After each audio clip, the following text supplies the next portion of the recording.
يوسف ومحمد صديق. طارق السعيد والركله الاولى، طارق ويصد الحضري، ويصد عصام الحضري. قلت لكم في لقاء الزمالك واتحاد جده الركله الاولى مهمه جدا اهو، رجع خارج منطقه الجزاء عشان يحط بوش رجله ياسر رضوان. يا ولد غير المره دي، غير. سجل سامح في مرمى اتحاد جده، وادي الاشاره من الان سارس. سامح يوسف، سامح وكان هيصد الحضري لكن برافو يا سامح. تبقى النتيجه 1-1. مهمه جدا برضو للنادي الاهلي. وائل وعبد الواحد. يا ولد يا ولد يا وائل، حطها حلوه قوي على شمال عبد الواحد. تبقى النتيجه 2 الاهلي. سامح يوسف جاب، ياسر رضوان سجل للاهلي، وائل رياض سجل للاهلي. والدور الان على حسام حسن. حسام والحضري. حسام وصد الحضري، وصد عصام الحضري. اعتقد كده بطولة السوبر تقترب جدا. معلش برجع واكرر ان عبد الواحد تركيزه ما كانش عالي قوي. جيلبرتو جوه الجون، جوه الجون. الاهلي 3 من 3. طيب الموقف ايه؟ لو صديق جاب دي ما زال في بصيص من الامل عند نادي الزمالك.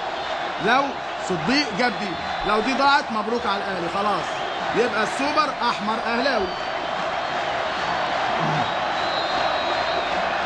محمد صديق، جيلبرتو اتحرك بدري قوي عبد الواحد، وجيلبرتو سجل 3 من 3 الاهلي. بقول لكم فيها توفيق وعدم توفيق.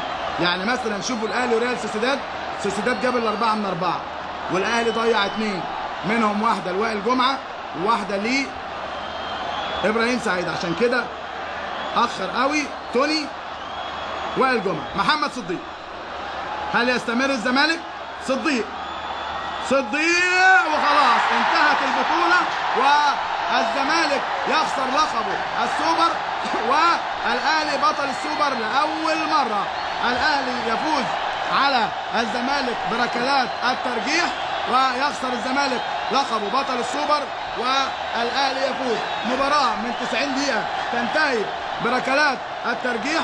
يخفق طارق السعيد ويسجل سامح يوسف، يخفق حسام حسن ويسجل وائل رياض، يخفق محمد صديق ويسجل جيلبرتو. اذا الاهلي 3 من 3 والزمالك 1 من 4. الزمالك يخرج من بطولة السوبر بعد ان كان حاملا للقبها، والاهلي يحصل على لقب السوبر. الاهلي ولاول مرة السوبر الاحمر الاهلاوي والزمالك، لكن عموما مباراة لا بأس بها، مستواها متوسط. الاهلي استطاع انه يفوز بها بعد عناء وبعد شقاء، وفاز ببطولة السوبر المصري.